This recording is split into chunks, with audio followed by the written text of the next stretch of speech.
Hi guys, welcome back to my channel, Garrison for Guitar.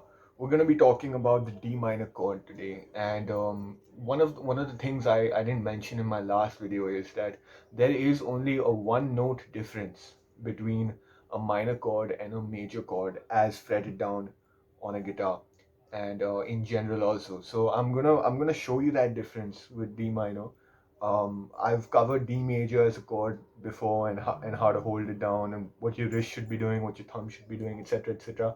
So I'm gonna link that video up on the left or the right. Please do check it out. And let's get right into D minor. So I'm gonna come a little closer for you guys. Yeah. And D minor is pretty much the same shape as D major, except for this note right at the bottom, second fret on the high E string or the first string. We're gonna shift that note back, and we're gonna play the first fret on the high E string or the first string, and that's gonna look like this.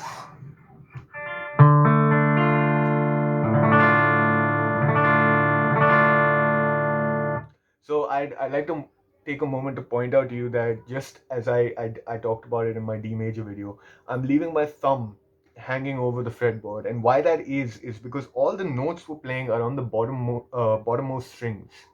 So if I were to put my thumb down there, I mean, I just want to show you how it looks and what's happening to my fingers. My fingers are, they're getting locked at the first joint here, and they're coming in at a really weird angle. And what my fingers should be doing is be making like a straight line through the fretboard of the guitar and pointing behind me, it's like imaginarily piercing a hole through the fretboard. Um, so that's the first tip about where the thumb's supposed to be. It is supposed to be, up here or up here, with the D chords. And in addition to that, the shape is a little different because in D major I play the second fret on the third string with my index finger, and the third fret on the B string with my ring finger. But in D minor, what I'm doing is I'm taking that first finger off. I'm putting my second finger where my first finger was, and I'm putting my first finger on the first fret of the high E string. So to sum it up for you, where which notes we play and where the fingers land up when we do that, we're gonna put our middle finger or our second finger on the second fret of the G string or the third string. We're gonna put our third finger on the third fret of the B string or the second string, and we're going to put our first finger on the first fret of the first string or the high E string.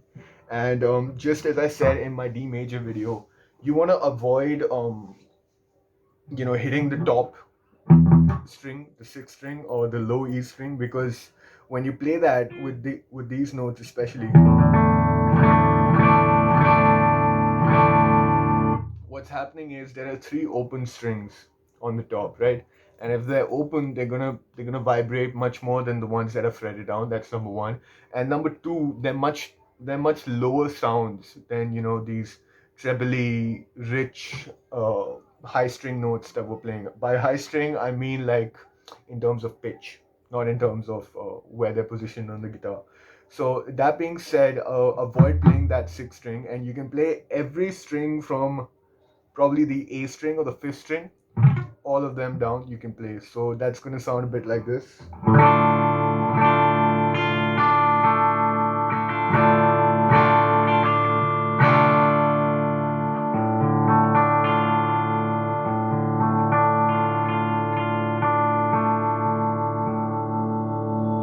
And as always, play it out one note at a time to see if you're buzzing any notes or you need to readjust where you've put your thumb. Maybe if you don't want to leave it hanging over the top, you can put it a little lower. But what I like to do is I like to leave the first bit, like the first digit of my thumb. I like to let that hang over the top.